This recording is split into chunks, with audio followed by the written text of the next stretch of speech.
नमस्कार मित्रों, बहुत दिनों बाद आपसे बात करने का मौका मिल रहा है। ऐसा नहीं था कि मैं बहुत बिज़ी था। मैं जैसा कि पढ़ता लिखता रहता हूँ, पढ़ाने की नौकरी है तो पढ़ाता रहता हूँ, सोचता रहता हूँ। तो आप यूँ कहें पढ़ लिख रहा था, लिख कम पढ़ ज़्यादा रहा था, पढ़ा रहा था और सोच रहा था। ऐसे में ही एक दिन एक बच्चे ने सवाल किया कि भरी कक्षा में उसने मुझसे पूछा कि सर एक बात पूछ सकता हूँ क्या? मैंने कहा पूछो। उसने कहा सर आप कितना कुछ सिखाते हैं, बताते हैं, कितना कुछ पढ़ाते हैं, जीवन की भी शिक्षा देते हैं, करने को कहते हैं, खुद करते भी हैं। पर सर निराशा हमारे मन में, हम सब के मन में, हमारी पीढ़ी के मन में बहुत गहरी है। मैंने कहा क्यों? हालांकि मैं समझता हूँ, ऐसा नहीं है कि मैं नहीं समझता हूँ। उसने कैसा कहा सर जिधर देखिए उधर एक तो बेरोज़गारी है, कितने भी काबिल हो जाओ, कितने भी पढ़ लिख लो, कितने भी नौकरियाँ, कितने भी पेपर सीख लो, सेमिनार में प्रेजेंटेशन कर लो, नौकरी कहाँ मिल पाती है। और तो और पीएचडी में एडमिशन तक नहीं ईमानदारी से मिल पाते हैं, नौकरी ईमानदारी से नहीं मिलती है, हर जगह करप्शन का बोलबाला है, बहुत कुछ अनफेयर है। और उसने जो वाक्य हाईलाइटेड जो वाक्य है, उसने कहा कि सर सब कुछ सेटिंग से होता है, सब सेटिंग से होता है तो इसमें मेरिट का क्या योगदान है। तो आप कहते हैं पढ़ने को, लिखने को, अच्छा मनुष्य बनने को, पर जीवन में तो हम देखते हैं कि जो लोग चालाक हैं वो सफल हो जा रहे हैं, जो सेटिंग कर ले रहा है वो मेरिट वाले को पीछे छोड़ दे रहा है। अब बताइए, आपकी बातें तो ठीक हैं, लेकिन जीवन का सच तो ये है, हम क्या करें? मैंने सुना, और ऐसा नहीं है कि मैं इसको समझता नहीं हूँ और मैं परिचित नहीं हूँ कि मैंने ये झेला नहीं है। मैंने झेला है और खूब झेला है। सेटिंग के दुष्परिणाम मैंने झेले हैं, नेक बने रहने के दुष्परिणाम झेले हैं, अच्छाई की राह, सच्चाई की राह पे चलने के भी दुष्परिणाम झेले हैं। दुनिया जैसी है उस तरह का ना हो करके, उसमें शामिल ना हो करके भी खामियाजा भुगता है। तो मैं समझता हूँ, मैं भी कभी स्टूडेंट था, मैंने भी बेरोज़गारी झेली है, मैंने भी संघर्ष किया है, बेरोज़गारी के दिनों में लंबा संघर्ष किया है। तो मैं सब समझता हूँ, ऐसा नहीं है कि नहीं समझता हूँ। और मैं जानता हूँ कि जो चीज़ मुझे परेशान करती थी 20 साल पहले, 30 साल पहले, वो इनको तो और ज़्यादा परेशान करती होगी, क्योंकि जनसंख्या बढ़ चुकी है, नौकरियों में कोई ऐसी तरक्की तो हुई नहीं है। जो प्राइवेट यूनिवर्सिटीज़ खुल रही हैं उसमें भी हिंदी डिपार्टमेंट नहीं है। और जो लोग मुझे नहीं जानते हैं, मैं बता दूं, मैं हिंदी का प्रोफेसर हूं। और ये बात हिंदी के एमए के एक बच्चे ने कही थी, और मैं हिंदी का अध्यापक हूँ, वो तो चलो एक बात हो गई। लेकिन आम तौर पे आप देखेंगे तो ये बात लगभग सारे बच्चों की है। वे सारे बच्चे जो निम्न मध्यवर्गीय परिवारों से आते हैं, सरकारी यूनिवर्सिटीज़ में, सरकारी सिस्टम में पढ़ते हैं, और मेहनत से पढ़ने के बाद भी उनको सफलता कई बार नहीं मिलती है जो वो डिज़र्व करते हैं, जिसकी वो उम्मीद करते हैं कि इस राह पे चलोगे तो तुम पा जाओगे। हम जैसे शिक्षक सिखाते भी रहते हैं, पर कई बार सारे बच्चों को ऐसा निराशा हाथ लगती है। और तो ये एक बच्चे की एक शिक्षक से कही गई, पूछी गई सिर्फ तकलीफ़ नहीं है, प्रश्न नहीं है, यह एक बहुत बड़ा प्रश्न है। मैं उनकी बात नहीं करता जो बहुत महंगे स्कूलों में पढ़ के आते हैं, बहुत बड़े घरों से, जो इस देश के 10-5% उच्च वर्ग है, मैं उनकी बात नहीं करता, उनके बच्चों की बात नहीं करता। मैं जिस अंधेरे से आता हूँ, जिन समाजों से आता हूँ, जहाँ से आता हूँ, मैं उसकी बात कर रहा हूँ। मैं उस राह पे चल के आया हूँ। ये बच्चा उस राह पे चल रहा है और इस वक्त लाखों करोड़ों बच्चे उस राह पे चल रहे हैं, चलने वाले हैं, चल चुके हैं। तो ये बात सबसे जुड़ती है। शायद इसीलिए मैं इस पर वीडियो भी बना रहा हूँ कि मैं तो अंधेरे से निकल के रोशनी में आ गया, पर करोड़ों करोड़ों बच्चे अभी भी अंधेरे में खड़े हैं, अंधेरे से लड़ रहे हैं। और अभी यूजीसी के चेयरमैन साहब का 1 साल पहले मैं एक भाषण सुन रहा था, तो उसमें वो कह रहे थे कि जो युवा हैं हमारे देश के, और हमारे देश में सर्वाधिक युवा हैं दुनिया की तुलना में, आपको ये पता है, पर वो जो युवा हैं, उस युवा का बहुत बहुत बहुत मामूली हिस्सा ही यूनिवर्सिटी सिस्टम में आ पाता है, उच्च शिक्षा का अध्ययन कर पाता है, बहुत थोड़ा सा हिस्सा। अब ये जो बहुत थोड़ा सा हिस्सा कर पाता है, उसकी ये हालत है। वे लोग जो पढ़ ही नहीं पा रहे, जिनको पढ़ने का मौका नहीं मिल रहा, जो जीवन यापन कर रहे हैं किसी तरीके से, उनकी तो आप क्या कहूँ मैं, उनकी तकलीफ़ का मैं क्या वर्णन करूँ। हम तो उनकी बात कर रहे हैं जो किसी तरह किसी भी यूनिवर्सिटी में, छोटी बड़ी दूर दराज कहीं भी पढ़ रहे हैं, डिग्री कॉलेज में पढ़ रहे हैं, इंटर कॉलेज में पढ़ रहे हैं, मैं उनकी बात कर रहा हूँ, क्योंकि मैं उसी दुनिया का हिस्सा हूँ, मैं वहीं से आता हूँ। तो उसने कहा, मैंने सुना, उस वक्त मैंने जवाब भी दिया उसको, और मैं सोचता रहा, और फिर मैंने कहा कि नहीं, ये बड़ा मामला है, इस पर तो मुझे आपसे बात करनी चाहिए। और आपसे मतलब इंटरनेट के माध्यम से, यूट्यूब के माध्यम से मेरे सारे बच्चे, मेरे भाई बहन जो हम जैसे शिक्षकों की ओर आंख लगा के देखते हैं, उनसे 2 बातें करने का की इच्छा है, करने का मन है, इसलिए मैं आज ये वीडियो बना रहा हूँ। और मैं उम्मीद करता हूँ कि जो लोग भी इसको सुनेंगे, अगर उनको ये बात समझ में आएगी, अच्छी लगेगी, तो प्लीज़ उसको दूर दूर तक लोगों को शेयर करेंगे। कहते हैं ना, शेयर, लाइक, सब्सक्राइब, मैंने आज तक तो कभी कहा नहीं ये सब करने को। लाइक करें ना करें, सब्सक्राइब करें ना करें, पर शेयर करें, दूर दूर तक इसको पहुंचाएं। क्या पता किसी को कोई बात समझ में आ जाए। बुद्धिनाथ मिश्र का गीत है ना, एक बार बीन और छेड़ दे सपेरे रे, जाने किस नागिन में प्रीत की उछाह हो। एक बार जाल और फेंक दे मछेरे रे, जाने किस मछली में बंधन की चाह हो। क्या पता मेरी बात से किसी का गिरता हुआ हौसला उठने लगे, तो मैं आपसे मुखातिब हूँ। देखिए, बच्चे को ये लगता है, और बहुत बच्चों को लगता है, और बहुतों को लगता है कि सेटिंग से ये दुनिया चलती है, सेटिंग से ही आप सब कुछ पाते हैं, सेटिंग से आपको पीएचडी में एडमिशन मिलता है, सेटिंग से आपको नौकरी मिलती है, सेटिंग से आप वाइस चांसलर होते हैं, सेटिंग से आप चीफ मिनिस्टर और प्राइम मिनिस्टर होते हैं, और हो सकता है सेटिंग से आप आर्मी में और जुडिशरी में भी, कौन जाने, आप बड़ी बड़ी जगहों पे पहुंच जाते हों, ऐसा लोगों को लगता है। मैं इसे इनकार नहीं करता, सेटिंग से ये दुनिया चलती है। हमारे भारत में तो एक शब्द ही चलता है, जुगाड़। तो जुगाड़ से, सेटिंग से भी ये दुनिया काम करती है, और हमारे देश में भी ये दुनिया काम करती है।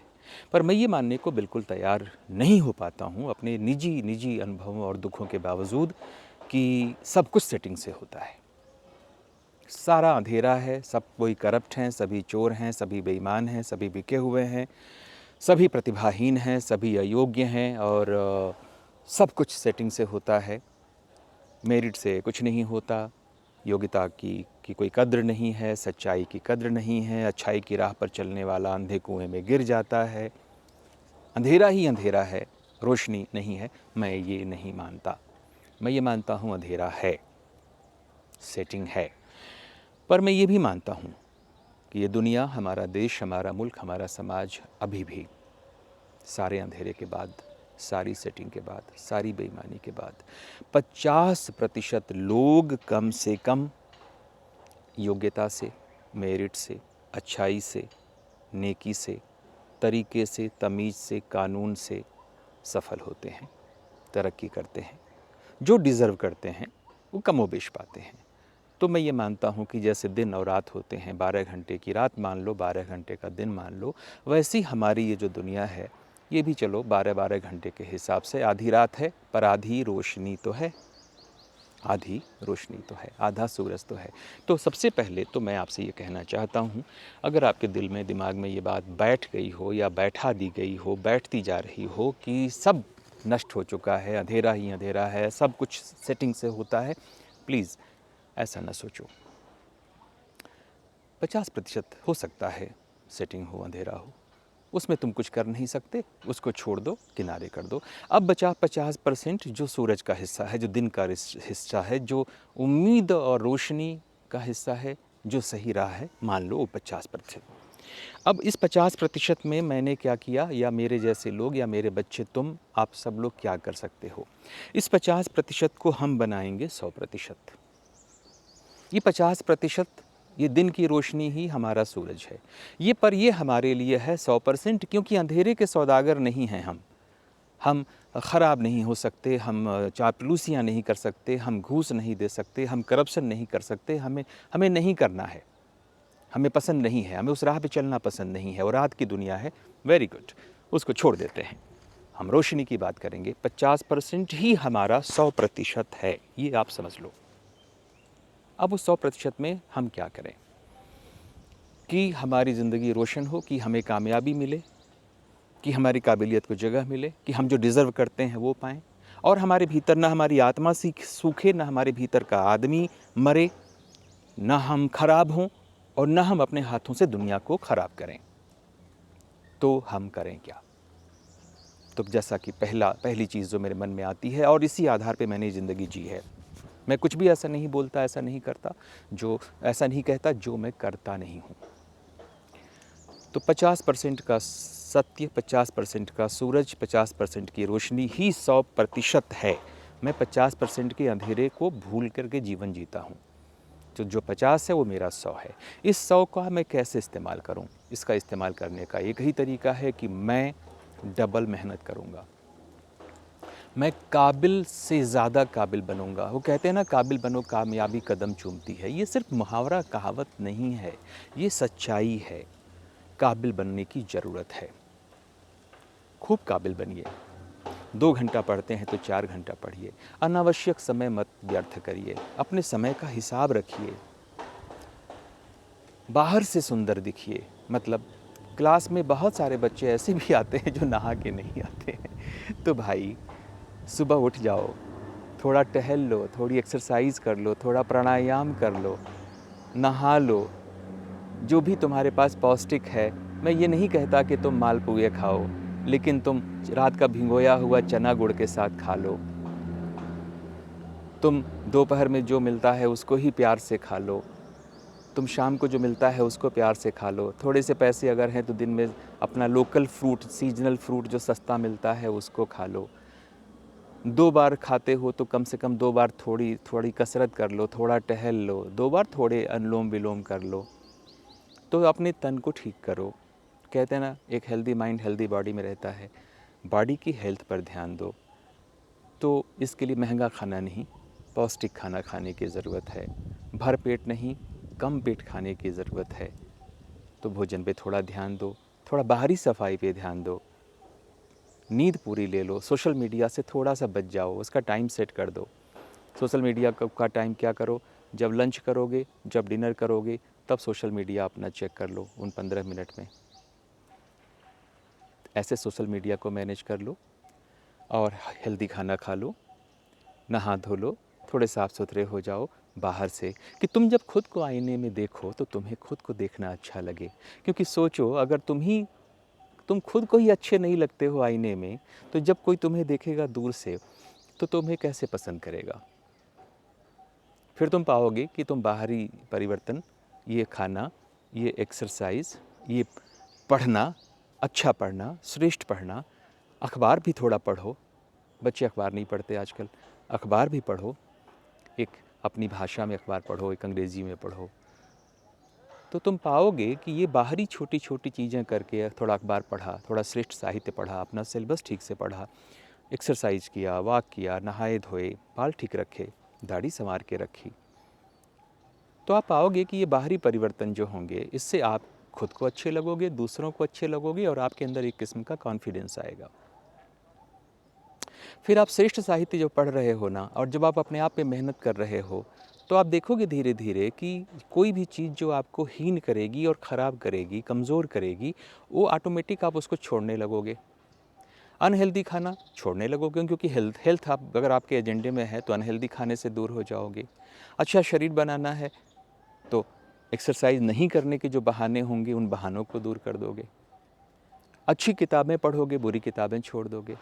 दुनिया के बारे में जानकारी नहीं है, अखबार पढ़ करके जब आनी शुरू होगी, 4 लोग बात कर रहे होंगे, उसमें शामिल होगे, कोई नई बात कहोगे, लोग तुम्हें ध्यान से देखेंगे, इज्जत देंगे, तो फिर कल को तुम अपने आप को और काबिल बनाओगे उस इज्जत को पाने के लिए। तो तुम्हें खुद अभी अच्छा लगेगा अपने भीतर किए छोटे छोटे परिवर्तन। ठीक ठाक 2-4 गिलास पानी पीना कौन सी बड़ी बात है।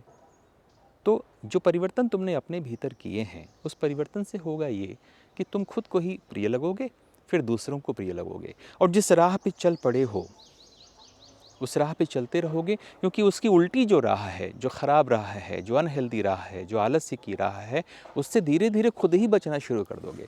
तो तुम्हारा बाहर का परिवर्तन भीतर के परिवर्तन को प्रभावित करने लगेगा, और भीतर से बदलोगे, बाहर से बदलोगे, भीतर से बदलोगे, रोशनी बाहर, रोशनी भीतर। तो क्या होगा इससे? तुम धीरे धीरे जहाँ कहीं भी हो उससे आगे बढ़ने लगोगे, खड़े होने लगोगे और मजबूत हो जाओगे। मजबूर नहीं, मजबूत हो जाओगे। और जब तुम मजबूत होते जाओगे, फाउंडेशन तुम्हारा स्ट्रांग हो रहा है। ऊंची से ऊंची बिल्डिंग बनने के लिए ज़रूरी है उतना ही तगड़ा फाउंडेशन हो। जो मैं अभी बोल रहा हूँ ये फाउंडेशन है, ये नींव है। तो जब नींव मजबूत है और इस पर जब तुम्हारी बिल्डिंग धीरे धीरे धीरे, क्योंकि तुम्हें स्वाद लग चुका होगा तुम्हें कि अरे वाह, मैं ऐसा भी हो सकता हूँ क्या, कि मैं साफ़ सुथरा ऐसा लगता हूँ क्या, कि मैं अच्छी किताबें पढ़ता हूँ तो अच्छा होता है, तो ऐसा हो जाता हूँ क्या, कि मैं शुभ सोचता हूँ तो मैं शुभ हो जाता हूँ क्या, कि जब मैं मुस्कुरा के किसी से मिलता हूँ तो वह भी मुझको मुस्कुराहट से मिलता है, तो उसकी मुस्कुराहट अच्छी लगती है, तो मेरी मुस्कुराहट भी किसी को अच्छी लगती है। तो तुम पाओगे कि ये छोटी छोटी चीज़ें जीवन में परिवर्तन करने वाली हैं, और तुम धीरे धीरे चल पड़ोगे उस राह पे जो तुम्हें और बेहतर और काबिल बनाता है, काबिल ज्ञान के क्षेत्र में, काबिल तुम्हारे भीतर की मनुष्यता के क्षेत्र में। क्योंकि अगर तुम आदमी नहीं अच्छे हो, मनुष्यता तुम्हारी कमज़ोर है, तो हर चीज़ तुम्हारा साथ आज नहीं तो कल छोड़ देगी, और तुम वहाँ कभी नहीं पहुँच सकते मेरे भाई जहाँ तुम पहुँच सकते थे, ट्रस्ट में। तो ये जो 100% रोशनी है हमारे हिस्से में है, तो 50 पर हमारे ने उसको 100 मान के हम उसको चलते हैं। उसमें शुरुआत यहाँ से होती है, बाहर से अपने पे काम करो, भीतर से अपने पे काम करो, जहाँ बैठे हो वहाँ से खड़े हो जाओ, और एक बार खड़े हो गए ना तो बड़े होने लगोगे। समय का सही विभाजन करो, कुसंग से बचो, किसी भी खराब विचार से, खराब मनुष्य से, किसी भी चीज़ जो तुम्हें छोटा करती है, बुरा बनाती है, घटिया बनाती है, उससे दूर हो जाओ। वो आदत हो, मित्र हो, साथी हो, कोई भी हो, जो तुम्हें छोटा करता है उससे दूर होते चले जाओ। ये बहुत ज़रूरी है।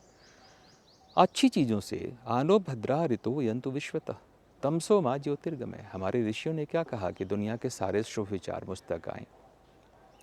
हे माँ, अंधेरे से प्रकाश की ओर ले चलो। ये सारा का सारा जो है ये क्या है, ये सारी प्रार्थनाएं क्या कहती हैं? ये यही कहती हैं कि अपने भीतर रोशनी भरो, अपने भीतर सारी दुनिया से शुभ चीज़ों को ले आओ। किस किताब में कुसंग की प्रशंसा की गई है? हर जगह सत्संग की ही तो बात है। सत्संग का मतलब बैठ के कीर्तन करना नहीं है, सत्संग का मतलब है सच्चाई का, सच्चे लोगों का, अच्छाई का साथ देना और साथ लेना और उनके साथ चलना। तो सत्संगी हो जाओ, हर प्रकार की बुराई से दूर रहने की कोशिश करो। तुम्हारे पास अगर एक हाथ में बियर चुनने का विकल्प हो और एक हाथ में दूध का विकल्प हो, तो दूध चुनो ना। तुम उससे कह सकते हो, नहीं नहीं बियर में बहुत मज़ा आता है मेरे भाई, रोज़ तुम 4 बोतल बियर पियो और 1 साल के बाद अपनी चेकिंग करा लो डॉक्टर से, और रोज़ तुम 4 गिलास दूध पियो, अपनी चेकिंग करा लो डॉक्टर से। तुमको पता चल जाएगा कि बियर पीना तुम्हारे लिए अच्छी बात है, दूध पीना तुम्हारे लिए अच्छी बात है। ज़िंदगी तुम्हारी है, अकेले आए थे भाई मेरे, अकेले ही जाओगे, कोई साथ जाता वाता नहीं है। सब मुसाफिर हैं, साथ साथ चलते हैं, जो भी रिश्ते नाते हैं, ले दे के तुम्हारी जिम्मेदारी तुम्हारी ही है। एक बात तो इतना समझ लो मेरे भाई। तो अपने पे काम करो, बाहर से काम करो, भीतर से काम करो, और जो भी अपनी फील्ड है उसमें जो भी आपका कोर सब्जेक्ट है, जैसे मान लो आप हिंदी के विद्यार्थी हो, आपका एक सिलेबस है, सिलेबस को ठीक से पढ़ो, सिलेबस से रिलेटेड मटेरियल को ठीक से पढ़ो, और उसके अलावा जो तुम्हारी हिंदी की दुनिया का श्रेष्ठ साहित्य है उसको पढ़ो। अपनी भाषा ठीक करो ना। भाषा कैसे ठीक होगी? कविता, कहानी, उपन्यास जो श्रेष्ठ लोगों के लिखे गए हैं उनको आप सुनो, बीबीसी की हिंदी सुनो। मैं तो कई बार कहता हूँ सौरभ द्विवेदी जो ललन टॉप में हैं, आप उनकी हिंदी सुनो। अपनी भाषा, मैं हिंदी वालों की भी बात कर रहा हूँ, स्पेसिफिक करके बात कर रहा हूँ, हर कोई इसको लोग अपने अपने संदर्भों में ग्रहण कर सकते हैं। तो श्रेष्ठ साहित्य पढ़ो, सिलेबस पढ़ो, ज्ञान आएगा, और पढ़ने से भाषा भी आती है, और उस पर चिंतन विचार करो, मनन करो। मनन करोगे तो तुम उसमें कुछ नया सोचोगे, नया कर पाओगे। खाली पढ़ना काफ़ी नहीं है। पढ़ना खाने की तरह है, उसको पचाना पड़ता है, पचा के खून बनता है। तो जब सोचते हैं हम ठहर कर ना, तो वो खून बनता है, वो विजडम, वो अकल, वो सारी चीज़ें भीतर प्रवेश करती हैं और ज्ञान का सृजन होता है। पढ़ो, ज्ञान का सृजन होगा।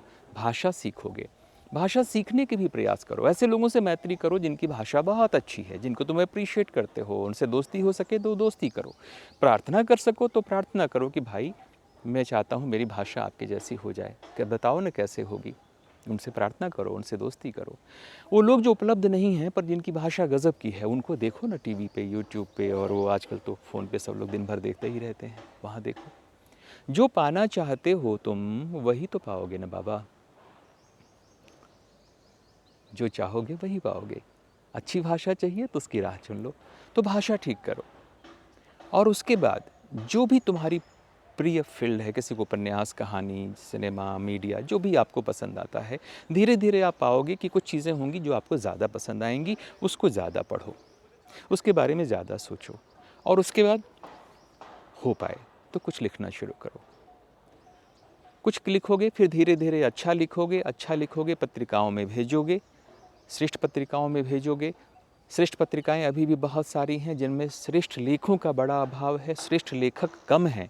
तो जब आप अच्छा लिख करके भेजोगे तो संपादक उसको सहर्ष छापेंगे, और जब आप प्रकाशित होना शुरू करोगे तो आपके अंदर कॉन्फिडेंस आएगा, और जो आपकी दुनिया है उसमें आपकी प्रतिष्ठा बढ़ेगी, और धीरे धीरे आपके प्रकाशित लेख, उपन्यास, कविता, कहानी जो भी आप लिखते हैं उनकी संख्या जैसे जैसे बढ़ती जाएगी, धीरे धीरे आप, अगर आप पीएचडी कर रहे हैं, एक दिन आप नौकरी के लिए जाएंगे, तो ये सारी जो प्रकाशित सामग्री है, जो आपका श्रेष्ठ प्रकाशन विभिन्न जगहों पे विभिन्न रूपों में हुआ है, वो आपको नौकरी दिलाने में बहुत मदद करेगा। सारी सेटिंग फेल हो जाती है वहाँ पर जहाँ पे बहुत काबिल शख्स अपनी बहुत सारी चीज़ों के साथ, तैयारियों के साथ, प्रकाशन सामग्री के साथ बहुत अच्छा इंटरव्यू देता है। बेईमान से बेईमान इंटरव्यू बोर्ड भी बहुत मुसीबत में पड़ जाता है जब उसके सामने कोई बहुत काबिल आदमी बैठता है। काबिलियत, बहुत अच्छा इंटरव्यू दिया, प्रश्नों के बढ़िया जवाब दिए आपने, और उसके बाद आपके पास बहुत अच्छी प्रकाशित सामग्री का जखीरा है। फिर उनके लिए बहुत मुश्किल होता है, आपको पीएचडी में एडमिशन नहीं देना हो या आपको नौकरी नहीं देना हो। आपने अपने को काबिल बनाया है तो कामयाब भी हो जाएंगे, और हो सकता है पहली बार में नहीं हो, दूसरी बार में नहीं हो, तीसरी बार में नहीं हो। कई बार सूरज बादलों से ढक जाता है, सूरज बादलों से ढक जाता है। हम और आप किस खेत की मूली हैं? पर सूरज निकलता है घंटा, 2 घंटा, 4 दिन के बाद निकलता है, 4 घंटे के बाद निकलता है, 4 दिन के बाद निकलता है, पर निकलेगा सूरज, क्योंकि उसमें है ऊर्जा, उसमें है रोशनी। तो अगर आप ऊर्जावान हैं और आप में रोशनी है जो आपने भरी है लगातार कदम दर कदम चलते चलते, तो कोई कब तक इग्नोर करेगा? सारी सेटिंग फेल हो जाएगी दुनिया की। तो ये मैं उस बच्चे के बारे में बात कर रहा हूँ जो एमए हिंदी का बच्चा है, जो कल को पीएचडी करेगा, परसों यूनिवर्सिटी सिस्टम में टीचर होना चाहता है। अभी की मेरी बात उसके लिए है, लेकिन मेरी इस बात को आप किसी भी संदर्भ में कहीं पर भी लागू कर सकते हैं, और जहाँ कहीं भी आप लागू करेंगे आप पाएंगे कि ये बेसिक फार्मूला है लाइफ का, और इसका आपको फ़ायदा होने ही वाला है। ये फ़ायदा दिखाई देगा ही देगा। तो सेटिंग तो है। वो कहते हैं अंधकार को धिक्कारने से अच्छा एक दिया जलाना। अपना दिया जलाओ ना। गौतम बुद्ध ने कहा था आत्मदीपो भव, अपने दीपक खुद बनो। तो अपने पे काम करें, पहले बाहर आसान है, फिर अपने भीतर थोड़ा मुश्किल है, पर बाहर भीतर दोनों कनेक्टेड हैं, अपने पे काम करें तो उसका लाभ मिलेगा। अपनी फील्ड में पढ़ाई करें, अपनी फील्ड में सोचें, अपनी फील्ड में जो बड़े लोग हैं उनके प्रिय बने, उनसे संपर्क बनाएं। और आप अच्छा लिखेंगे, पढ़ेंगे, उनसे संपर्क बनाएंगे तो भी आपको सराहेंगे, आपको सबका साथ देंगे। और ये जो संपर्क बनेंगे ये एक दिन आपकी मदद करेंगे, क्योंकि हर कोई चाहता है कि वो जो है, जो लोग उभर रहे हैं, प्रतिभाशाली हैं, जो प्रतिभाशाली है, जो मेहनत करके आया है, वो अपने जैसे लोगों की मदद भी करता है, कद्र भी करता है, बिना किसी स्वार्थ के उनके माथे पे हाथ रखता है और उनको आगे बढ़ाता है। ये दुनिया ऐसे ही चलती आई है। तो सारा अंधेरे में डूबा हुआ नहीं है, सब रोशनी में नहाया हुआ नहीं है। रात और दिन की तरह ये ज़िंदगी भी है। हमें अपने पे काम करना होगा, अपने इंच इंच पे काम करना होगा, बाहर और भीतर अपने को काबिल बनाना होगा। और एक दिन आप पाएंगे कि सारी सेटिंग के बावजूद, सारे अंधेरे के बावजूद आपका सूरज उगेगा, आप कामयाब होंगे और बहुत कामयाब होंगे। आगे और बातें होती रहेंगी, आगे हम और बात करेंगे। फ़िलहाल तो मैंने सिर्फ इस सिलसिले में एक बुनियादी बात आपसे कही है। डीप एनालिसिस की ज़रूरत होगी तो वो भी कर लेंगे, लेकिन मुझे लगता है बुनियाद ही सबसे ज़रूरी चीज़ होती है। इमारत तो बन ही जाती है। तो बहुत बहुत शुक्रिया मुझे सुनने के लिए, अपना समय देने के लिए। टेक केयर, नमस्कार।